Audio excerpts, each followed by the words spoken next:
trying to keep busy. Hell yeah. All right. So let's talk about this deal. What are we looking at? Yeah, so I can give you the address. No, I don't need the address. I just And need the the number. address. Okay, so it's a hybrid. Okay. Um, Hybrid deal. So what are they selling it for? so it's listed for 300 grand on the market.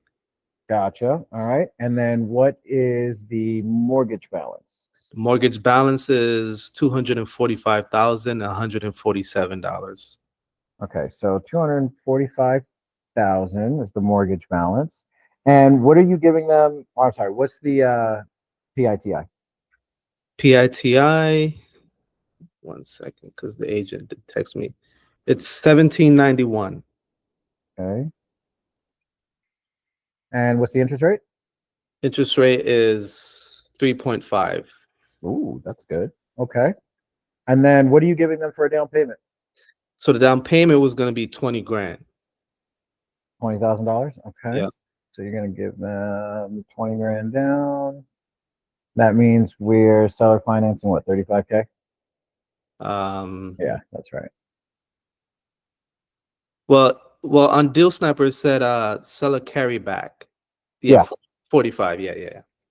Well, 35. Oh, 35?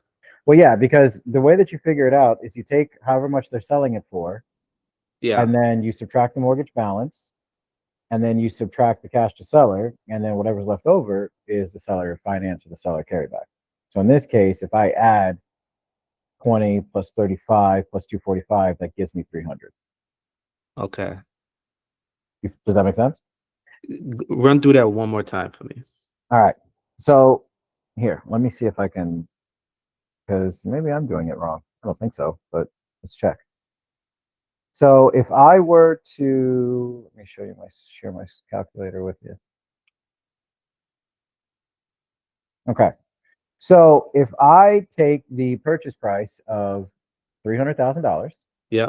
and then you subtract the mortgage balance, which is $245,000, Yeah.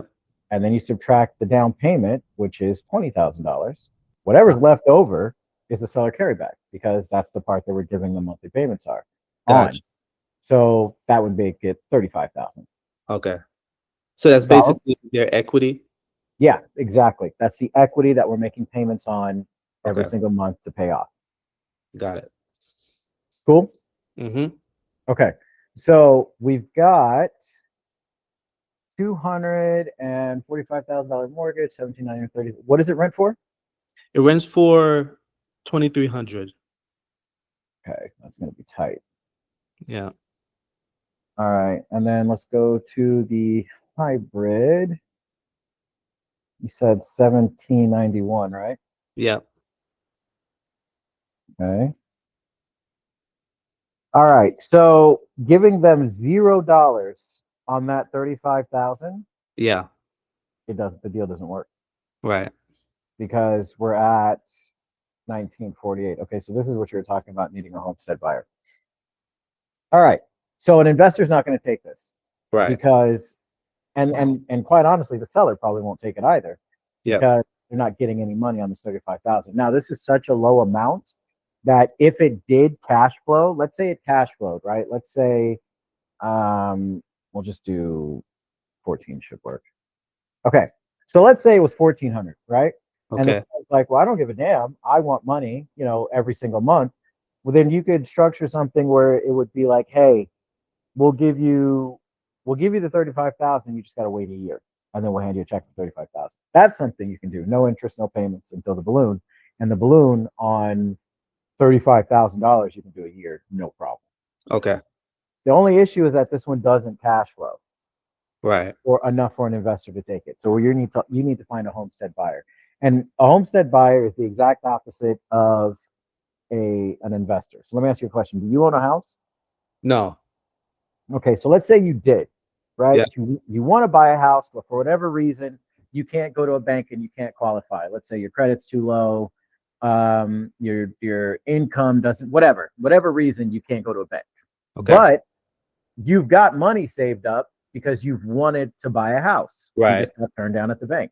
So Yeah. you are a homestead buyer. A homestead buyer, all that means is that they're not looking to rent it out. You don't want to rent this house out. You want to live in it. Right. Right now, how many bedrooms is this house? Bedrooms and bathrooms?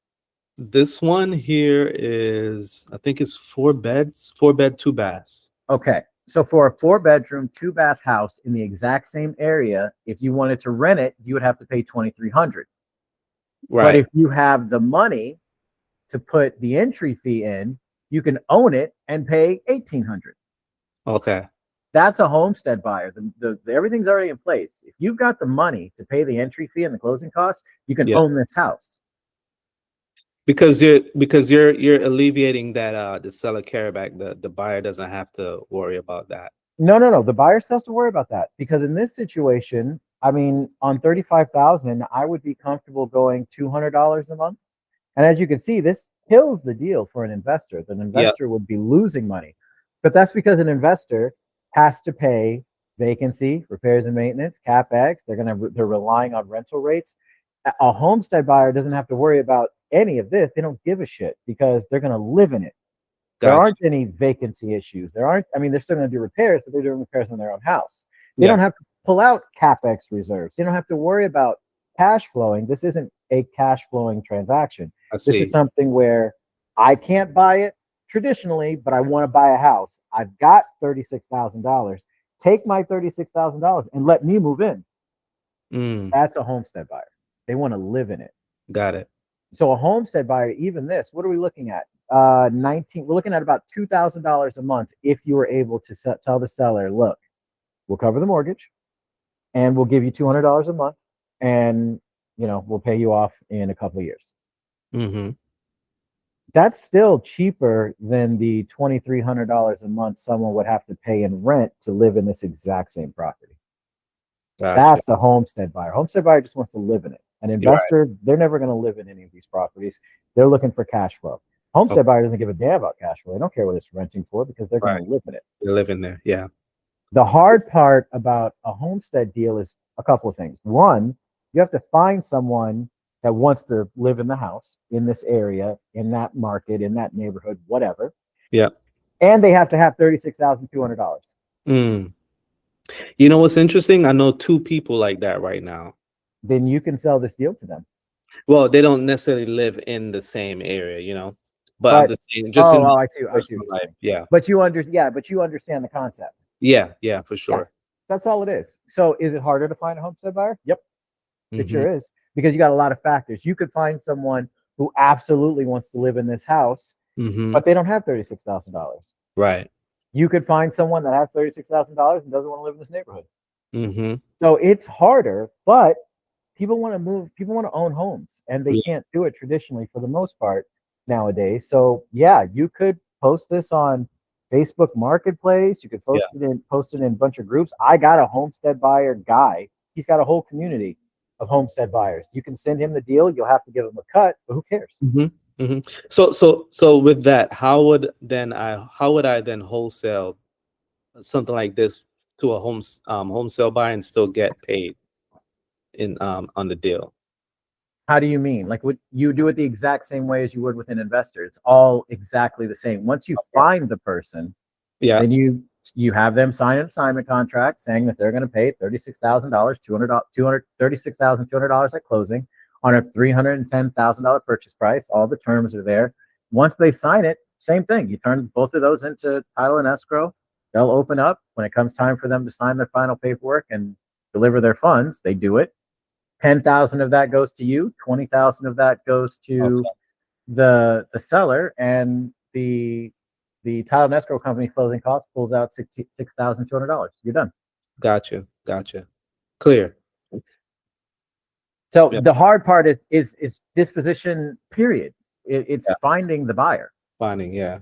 Now there's less of them, because this isn't a cash flowing deal. You have to find someone in a certain circumstances that wants to buy it and can. But it's entirely possible. And like I said, I know a guy who he built an entire community. All you got to do is give him a cut, and he will probably be able to sell your deal. So like any deal like this where I come into, like, it's best to do it with the homestead buyer. You're saying that your buyer would like seriously look into Well, he's help not a buyer, but yeah, he's or got a whoever. community, of people that he can push the deal to. Now, am I Okay. guaranteeing he can move it? No. Gotcha. I'm not guaranteeing you can move it because of the circumstances. If this were a cash flowing deal, I'd Right. probably damn near guarantee you that I could move it. Yeah. But Yeah. I don't have the same Homestead buyer connections as him. So Gotcha. I would just recommend you send a Homestead deal to him Got it.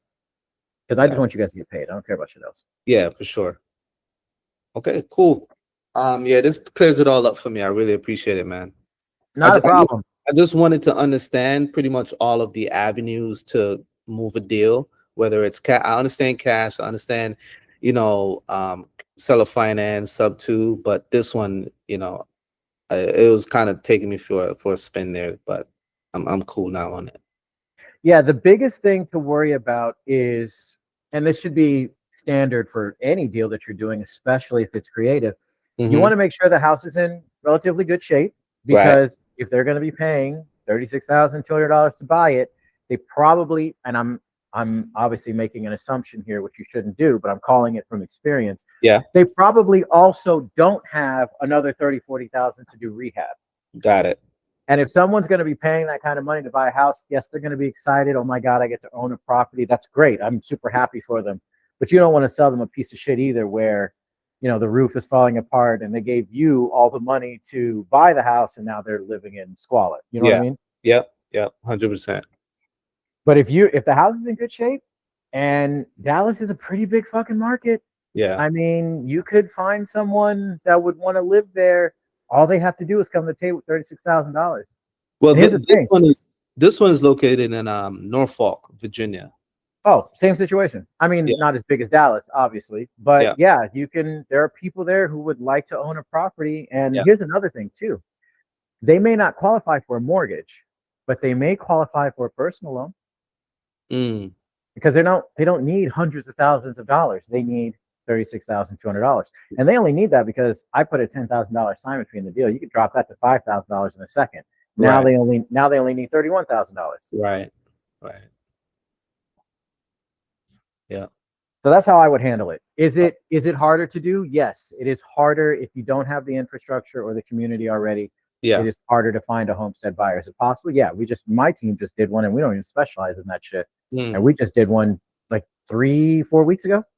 Gotcha.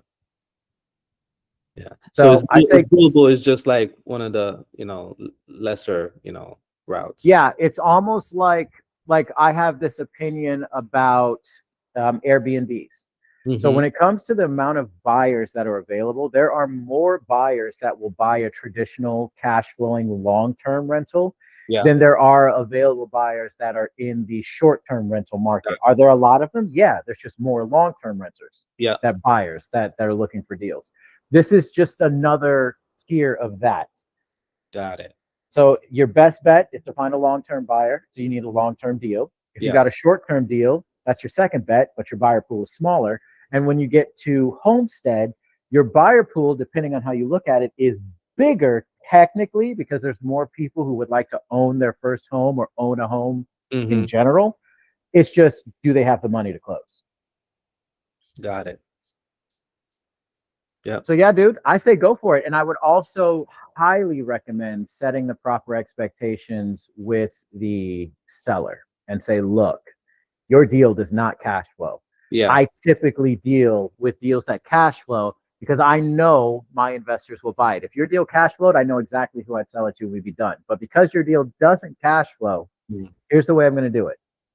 I've got a couple of avenues where I can find buyers that are looking for deals that are closer to this. You don't have to tell whoever you're talking to it's a homestead buyer because then you have to explain that. And then they're like, oh, I can do that on my own. No, you can't, because if you could, you would have gotten your house sold already. This is my job. Let me do my job, you know, kind of deal. Yeah. But I would explain to them, I'm going to take 2 weeks. I'll keep you updated every few days to let you know. We'll schedule walkthroughs. I will do everything I can to get this house sold for the terms that we've agreed upon. But set the proper expectations. You do not want to boast to them and say, oh yeah, I'll get this house sold, no problem. And then 2 weeks later, you got your tail between your legs saying, hey, we need to cancel this deal. I couldn't get the, you don't want to do that. Nope. That just annihilates your reputation. Yeah, for sure. Okay, cool, man. Yeah, this is great, man. I really appreciate it. Yeah, man, I'm just grinding out anything I come into obstacles, I really try to overcome them. So that's why I'm always asking questions and stuff to, That's yeah. literally why I'm in the channel. Yeah, people do that a lot. That's not necessary. Like, this is my channel. This is my Discord. It's Right. mine. So I'm here. Yeah. I'm in here all day to help you guys. You don't have to worry about it. It's my job. I like helping people. Cool, man. Good to know. Good to know. Awesome. You need anything else? I'm all set, man. Appreciate your time. Not a problem. If you need anything else, hit me up. Gotcha. Thanks. All right. No worries. Talk to you later. See ya. All right.